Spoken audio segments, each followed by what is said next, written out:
오늘의 말씀은 삶의 목적과 방향입니다.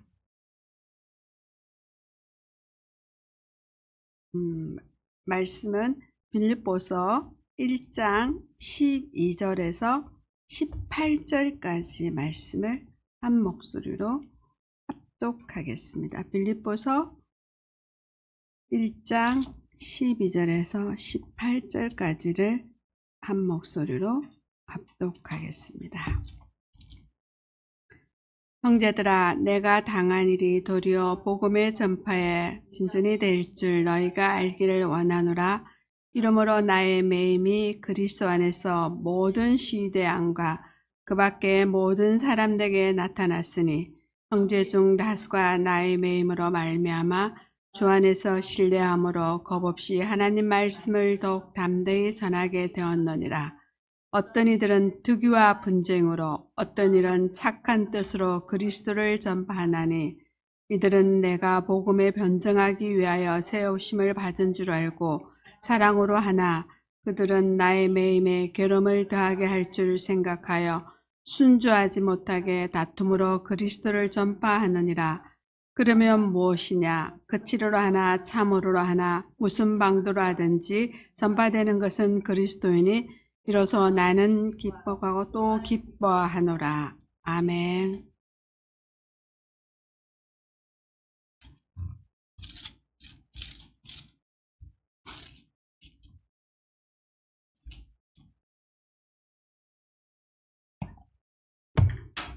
저는 요한이 그리스도를 예수 그리스도를 증거하는 사역을 했잖아요. 근데 우리도 예수 그리스도를 증거하는 사역을 하려면 우리의 삶과 목적이 방향이 어디로 가 있냐는 거죠. 그래서 삶의 목적과 방향이 뭔가 이런 제목을 가지고 말씀을 합니다. 그래서 우리는 제가 지난주 화요일 날 다민족 한국어 그 강의를 하는 데를 갔는데 거기에 이제 우리나라에 영어를 만드신 김양숙 박사님이 오셔서 절대 영어라는 강의를 잠깐 1시간 동안 제가 들으면서 맞다 하는 생각이 들었어요. 제가 영어를 해봤잖아요. 어려워요. 참 어려워요. 어쨌든 저희는 중학교 1학년 때부터 영어를 쭉 했는데 항상 눌려 있는데 기가 찬 건 영어를 기가 차게 못한다는 겁니다. 그래서 기가 차게 못한다는 겁니다. 그래서 영어를 왜 못하는지 제가 참 여러 가지 영어를 많이 해봤어요. 그리고 우리 아이들을 저는 이제 우리 아이들 영어를 시킬 때 우리 작은 아이는 ABC 겨우 이제 ABC 아는 상태에서 갔고 우리 큰 아이는 중학교 1학년 과정을 마쳐서 미국을 갔어요. 그러니까 다른 우리 집 특징은 저는 아이들을 키울 때 우리 아이가 여기서 한국에서 중학교 1학년, 2학년에 가는데 학원을 한 번도 보낸 적이 없어요. 그래서 오롯이 엄마 아빠가 교육을 시켰기 때문에 학교 공교육에 맞게 교육을 시켜서 다른 사람보다 더 많은 걸 가르쳐 본 적이 없고 영어도 더더욱이 가르쳐 본 적이 없어요. 그래서 얼마나 고민을 했겠냐고요. 제가 가서 영어도 하나도 못하는데 얘들이 미국 학교를 다녀야 되니까 고민을 참 많이 해서 영어를 했는데 우리 아이들은 다행히 엄마의 극성으로 해서 잘했습니다. 근데 저는 영어가 참 어려웠어요. 근데 그때 김양숙 박사님 하는 말이 그렇더라고요. 우리 모국어, 내가 잘 쓰는 언어를 가지고 영어를 해야 되는데 우리를 전혀 모르는 영어를 가지고 한국말을 번역하는 오마이갓 그러네. 이 원리가 저는 이제 고민을 많이 해본 사람 중에 하나로서 굉장히 그게 맞다고 생각했는데 오늘 제가 1995년도에 저희 남편을 친구를 전도를 했어요. 제가 같은 교회 1995년도에 갔는데 저는 특징이 교회 프로그램에 아주 순종하는 사람이에요. 이게 어릴 때부터 순종이 제사보다 낫다 이거 하나를 들어가지고 부흥회 한다고 열심히 따라다니고 가자마자 저희 그 과천교회는 4월하고 봄하고 가을이 부흥회를 하더라고요. 근데 4월에 이제 부흥회를 하는데 작정된 자는 다 믿더라. 이거 표를 딱 하면서 전도를 하라는 거예요. 그래서 제가 이제 작정된 자는 다 믿더라 이러면서 써래요. 그래서 다 썼는데 제가 18명인가 썼어요. 전도 다 했어요. 그 18명은. 기적이잖아요. 그죠? 노트에 썼는데 다 왔어요. 그 중에 이제 한 부분, 그때 김기동 목사님 고구마 전도법, 그분하고 저랑 이제 같은 동기로 가서 같은 거에서 여자의 전도 1등은 제가 하고 남자의 전도 1등은 그분이 하셨어요. 고구마 전도법 만든 그분이 하셨는데, 제가 이제 그때 전도한 친구를 오늘 같이 밥을 먹었어요. 지금까지 신앙생활을 참 잘하는 사람인데 어디 왔냐, 한계에 부딪혔더라고요. 한계에 너무나 열심히 하고, 이제 성격이 굉장히, 이게 거창고 출신들은 굉장히 빡시게 하는 게 있어요. 열심히 하고 빡시게 하고 정확하게 하는 그런, 그 학교마다 기질이 있어요. 역시나 성경도 보고 찬송도 하는데 세월을 살아보니까 내가 죄를 더 많이 짓는 것 같아. 율법에 빠진 거야. 율법에 빠진 거예요.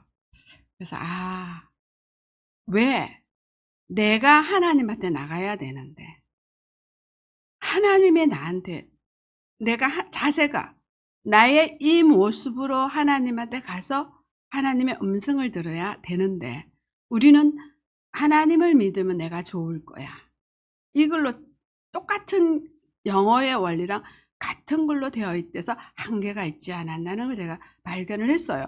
그러면서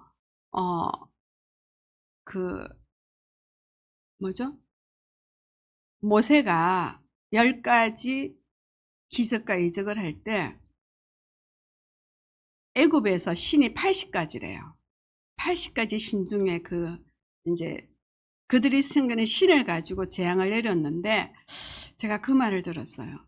너무 기가 찬 거는 그 신을, 애굽에 있는 모든 사람은 신을 섬기는 게 아니고 신을 이용한 거예요. 알을 필요하면 개구리를 신으로 만들어서 이용을 한 거예요. 곡식이 부족하면. 그러니까 결론은 정말 그 신을 섬긴다고 하지만 실제적으로는 신을 이용한 거예요. 우리는 어떻게 하고 있었을까? 나는 어떻게 하고 있었을까? 깊은 내면에 그게 정리가 되더라고요. 그래서 정말 그리스도를 알고 증거해야 된다. 그래서 우리의 삶과 목적과 방향이 어디 가 있나. 그래서 우리는 안 되는 사람이다. 나는 안 되는 사람이다.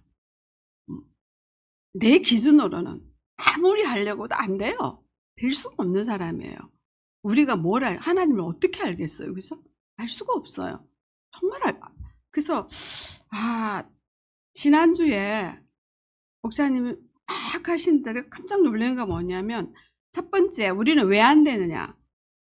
사사기 때 마찬가지로 우리는 사람들의 소견이 옳은 대로 살아요. 자기가 맞다는 대로 사는, 내가 맞다는 사람. 그 첫 번째, 바리새파를 얘기했잖아요. 바리새파는 성경 말씀이 다라고 하면서 열심히 했어요. 기준이 어디에 있는지 모르고 그냥 했는데 그게 어디를? 율법으로 돼버린 거잖아요. 두 번째, 사두개파는 정말 성전만 남았지 성전의 의미를 남지가 않았던 거예요. 마태복음 16장에 보면 사람들이 나를 누구라 하느냐, 그때와 똑같은 상황인 거예요. 그리스도가 예레미야다, 엘리야다, 자기가 원하는 대로 알고 있는 거예요. 세 번째, 경건주의, SNL파. 네 번째, 셀로파. 이렇게 되는데, 제가 이 부분을 보면서 이사야 1장에 보면, 이사야 1장 11절부터 보면 여호와께서 말씀하시되 너희는 무수한 재물이 내게 무슨 유익이요, 나는 수양과 번제와 살찐 짐승으로 배불렀고 나는 수송아지나 어린 양이나 수염소의 피가 기뻐하지 아니하노라. 그러니까 구약의 이사야 1장을 통해서 하나님은 뭐라 했냐면, 너희가 준 그 수양과 흥건간을 나는 싫다고 그랬어. 그 다음에 12절에 보면 너희가 성전을 만드는데 뜰만 왔다 갔다 바른다는. 우리가 우리의 기준으로 신앙생활을 하는데 방향이 어디냐. 내가 복을 받고 내가 주인이 되며 열심히 하는데 우리는 우리를 진단할 수가 없어요. 진단할 수가 없어요. 그 세 번째 보면 너희가 제물을 하는데, 그러니까 예배를 드리는데, 여기 보면 14, 헛된 제물을 다시 가져오지 말라. 분향과 내가 가정을 여기는 바여 월삭과 안식일과 대회로 모이는 것도 그러하니 성회와 아울러 악을 행하는 것을 내가 견디지 못하겠노라. 이사야 1장에 보면 하나님께서 이사야 시대 때 뭐냐면 너의 헌금, 성전관, 예배, 절기, 기도 다 가증하다고 했어요. 가증하다. 그게 지금의 제가 1년 동안 발부동을 치고 막 힘들어서 이제 올해 24년도로 오면서 제가 정리가 됐는데 우리 목사님 말씀을 다 강단에 하면은 그냥 내가 지금 현실이 잘 되는 것보다 그거는 그냥 관계없고 영적으로 막 얘기해. 우리 목사님 저러면 안 되는데 이것도 저것도 저것도 줘야 되는데 왜 저것만 줄까? 제가 막 그런 생각을 했어요. 근데 오늘 우리 남편 친구를 딱 보면서 뭘 느꼈냐? 우리 참빛교회 성도들은 그래도 영적으로 발부동을 치고 있다. 하나님을 만나려고 있고 진짜 하나님 뜻이 뭔가를 알고 있는 말씀 속에 길들여져 있다는 걸 제가 발견을 했어요. 그래서 우리의 삶과 목적과 방향이 여기 보면 바울이 그랬잖아요. 우리는 어때요? 사람들이 복음을 전하는데 투기와 분쟁을 엇들이는 착한 뜻으로 그리스도를 전파하니 이들은 내가 복음을 변증하기 위해서 여기 보면 그러면 무엇이냐? 그 치료로 하나 참으로 하나 무슨 방도로 하든지 전파되는 것은 그리스도니 이로써 나는 기뻐하고 기뻐하노라. 바울은 우리가 어쨌든 간에 바울은 복음을 받아서 너희가 잘하든 아볼로파든 바울파든 그리스도파든 나는 복음이 전파되는 걸 기뻐한다.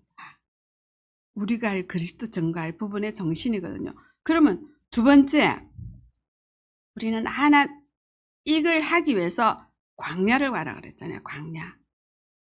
미드바르, 광야. 우리가 정말 광야가 뭘까? 나의 문제와 나의 사건을 통하여 우리는 하나님의 음성을 듣게 되는 거예요.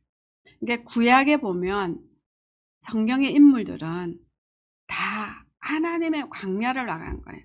모세도 그렇고 아브라함도 그렇고 전부 다 광야를 가게 된 거죠.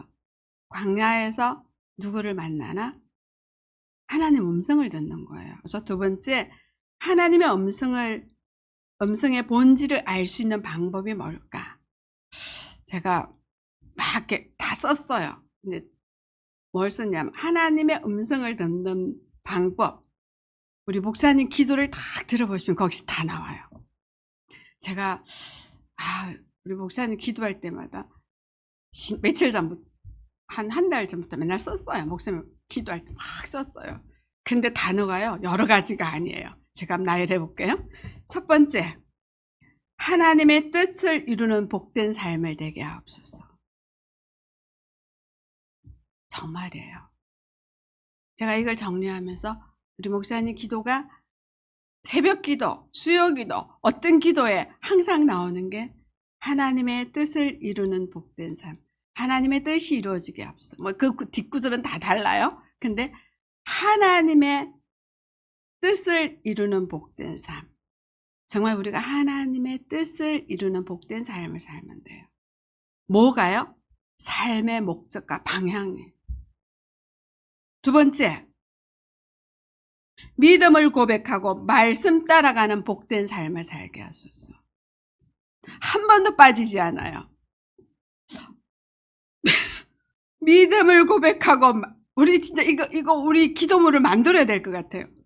믿음을 고백하고 말씀을 따라가는 복된 삶을 살게 하옵소서. 말씀 속에 있게 하옵소서.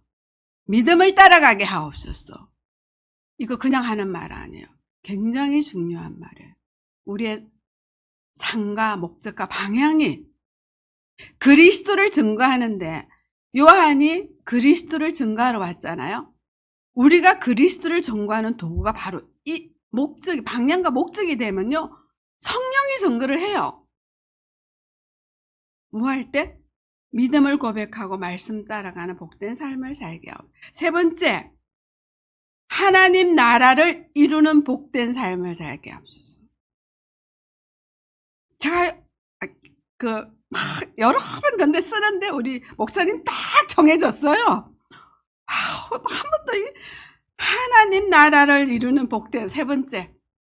이렇게 되면 우리한테 뭐가 돼요? 하나님 나라를 이루는 복된 삶을 사는 게 저희가 뭐예요? 우리의 삶 속에 하나님 나라가 이루어지는 자체가 그리스도 복음이 전파되는 거예요. 우리는 매일 이 말을 듣고 살아요. 새벽기도, 수요 예배, 주일 강단 다 듣고 살아요.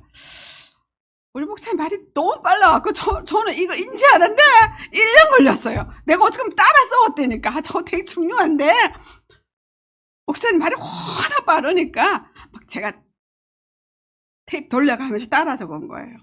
그죠? 하나님 나라 이루는 삶을 굉장히 맞는데 이걸 내 가슴에, 내 생각 속에, 우리 참빛교회 모든 성도의 가슴 속에, 우리의 삶 속에 넣어야 되는데, 넣어야 되거든요. 이게 정말 하나님 나라가 이루어지면 돼요. 어떻게? 하나님의 뜻을 이루는 삶을 살면서 믿음을 고백하고 믿음을 고백하면서 말씀을 따라가야 되는 거죠. 그랬을 때 나한테 이루어지는 것은 하나님 나라를 이루는 복된 삶이에요. 네 번째, 은혜 속에 있는 복된 삶. 그러면 뭐예요? 우리는 은혜 속에 있는 복된. 목사님 기도 한 번도 안 따라 적어봤죠? 저를 이렇게 제가 이렇게 불러드리는 거예요. 우리 이제 참빛교회 기도문이에요. 그랬을 때 우리는 은혜 가운데 있어요. 오늘 우리 남편 친구한테 하는 말이 성령 충만하면 그런 두려움에 안 빠져요 했어요. 성령 충만이 결과가 뭐예요? 은혜 속에 있는 복된 삶. 우리가 은혜 속에 있기를 원해요. 성령 인도 받기를 원해요. 그랬을 때 되는 거예요. 다섯 번째, 성령의 역사하심 속에 있는 복된 삶이에요. 이 다섯 가지를 우리 목사님은 기도 때마다 항상 해요.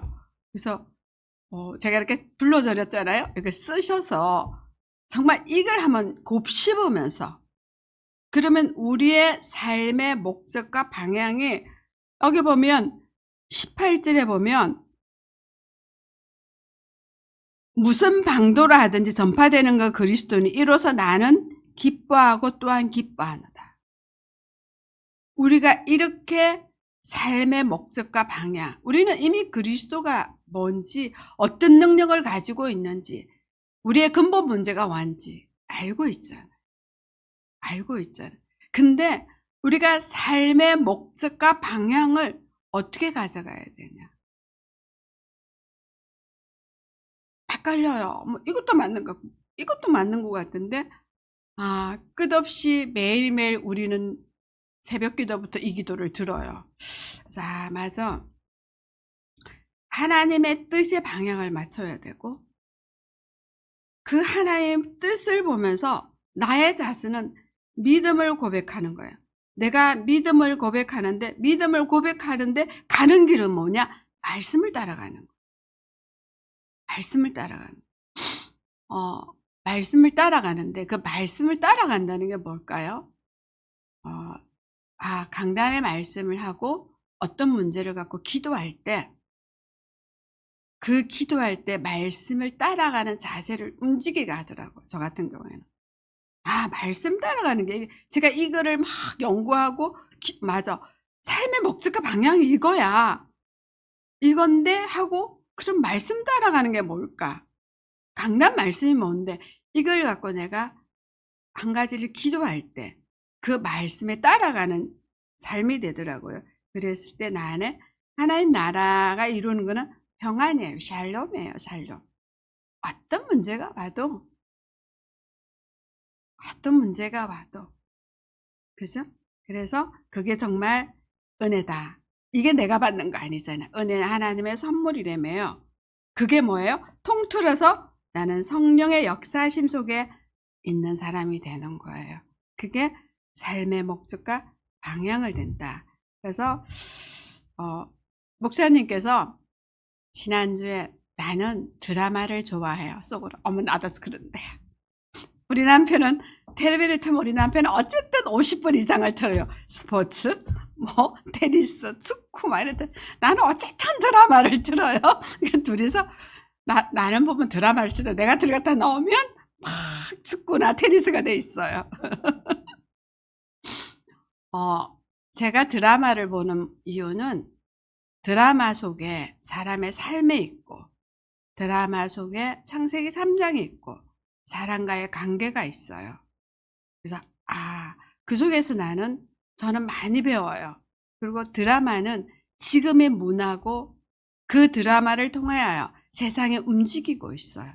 솔직히 말하면 TV의 드라마가 모든 문화에 영향을 끼쳐요. 그걸 보면 굳이 안 만나도 저 흐름으로 가고 있겠구나. 저는 이제 그런 부분을 드라마를 보게 돼 있어요. 보는데 우리 남편은 질이 떨어진다고 나보고 뭐라 하는데 그러든지 말든지 나는 그걸 보고 옛날에는 저는 이제 그 사극을 참 많이 봤어요. 사극이 진짜 영적의 흐름이 볼 수 있어요. 지금은 사극이 약간 좀 이상하게 아리꾸리하고 막 창작. 옛날에는 그래도 사극을 좀 진짜 역사적인 관점을 해서 그 역사 흐름 속에 하나님이 이끌어가는 거, 인간의 심리가 보였어요. 그래서 지금도 저는 옛날에 한 역사를 막 이렇게 유튜브로 보고 봐요. 그랬을 때 사람의 심리와 사람이 움직이는 흑암의 움직임이 그 사람 속에 움직이거든요. 그래서 저도 우리 목사님은 나가 딱 통하는 게 있네. 드라마를 좋아하네. 제가 그랬거든요. 그걸 우리가 드라마를 보든지 뭘 보든지 삶의 목적과 방향에 맞춰서 보면요 굉장히 도움이 돼요. 그냥 거기에 빠져갖고 아무 나도 없이 보는 거나 나의 주체가 뭔가 내가 어떤 목적으로 보냐면 거기서 분명한 거는 우리는 메시지를 건져요. 드라마를 보든지 어떤 걸 볼 때 나의 삶의 목적과 방향이 분명할 때는 거기서 우리는 메시지를 건지게 되고 우리의 방향과 목적이 아니면 아닌 것을 우리가 알 수가 있는 거예요. 그래서 이제 저 같은 경우에는 우리 시어머니가 너무나 큰 시집살이를 했대요. 너무너무 고약하게 했대요. 근데 우리 어머니는 어떤 사람이냐면 자기는 너무나 시집살이 힘들게 살았기 때문에 저희 며느리들한테 시집살이를 안 시켜요. 왜? 내가 힘들었는데 너희들한테 시킬 수가 없대는. 근데 참 귀한 분이잖아요. 나는 이게 너무 싫었어. 그러니까 나는 너희들한테 이렇게 원하지 않아. 우리가 그 나쁜 거를 가지고 우리 어머니는 좋은 방향으로 해서 우리는 며느리가 어머니 때문에 굉장히 행복했어요. 절대 우리한테 다른 집의 고부간의 관계는 저희들은 저 집은 몇 개 고부간의 사이가 좋아 하는데 우리 어머니 생각이 그러니까 저희가 나쁘게 할 필요가 없는 거예요. 그 본심이 있으니까. 마찬가지로 어떤 관계든지 그것을 악을 선으로 바꿀 수 있는 어떤 부분을 내가 만들 수 있는 걸 창작할 수가 없잖아요. 그래서 무엇이든지 삶의 원리를 바꾸면 된다. 그래서 삶의 목적과 방향으로 결론은 삶의 원리를 뭐예요? 요한이가 그리스도를 증거하러 이 땅에 왔듯이 저희 사역도 예수 그리스도를 증거하는데 그게 뭐예요? 우리 목사님 기도하는 5가지. 이 5가지 빼면 별로 없어요. 우리 목사님은 그 5가지. 이제 이걸 딱 듣고 하시면 그게 우리가 마음판에 이건 우리가 참빛교회 성도는 목사님의 중심이 저거라는 걸 제가 발견을 했어요. 처음에는 하도 말이 빨라서 그냥 너무 앞에만 생각나고 뒤가 안 나서 너무 빠르시니까. 근데 이제 하도 듣다 보니까 제가 이제 귀에 익었고 제가 이 말씀을 정리하다 보니까 며칠 전에 딱 이렇게 내가 이제 테이블 돌려가면서 정확하게 제가 정리를 했어요. 자, 이게 목사님이 목회하는 방향이라는 걸 제가 발견했어요. 목회의 방향이, 참빛교회 목회의 방향이 뭔가. 요한이 그리스도를 증거하러 왔는데 우리 목사님이 이곳에서 목회의 방향과 강남에서 이걸 가지고, 이 기도를 가지고 가시는구나. 저는 마음이 읽게 됐어요. 그러면 저희 참교회 모든 성도들도 이 한 마음으로 갈 때 우리는 정말 부흥이 되는 게 문제가 아니고 정말 예수 그리스도를 증거하는 사역이 우리 정교인이 일어나지 않을까 하는 생각이 듭니다. 정말 삶의 원리가 바꿔지는 참빛교회 성도가 되기를 그리스도 이름으로 부탁드립니다. 하나님 감사합니다. 저희는 저희 소견의 옳은 대로 살아갈 수밖에 없는 인간임을 고백합니다. 이 시간 분명한 건 삶의 목적과 방향이 하나님과 방향을 맞춰야 됩니다. 그래서 우리는 하나님의 뜻을 이루는 복된 삶을 살기를 원합니다. 저희들은 부족합니다. 언약합니다. 하나님 도와주옵소서. 저희들에게 성령 충만한 은혜를 허락하여 주옵소서. 강단의 말씀을 따라 목사님의 중심을 가지고 정교인들이 하나 되게 하옵소서. 이를 위하여 하나님 저희들에게 은혜를 내려주시고 우리의 귀가 영안에 열려서 들을 귀와 하나님 마음에 하나님과 합당하는 귀한 은혜를 받기를 원합니다. 하나님 도와주옵소서. 감사드리며 주 예수 그리스도 이름으로 기도드립니다. 아멘.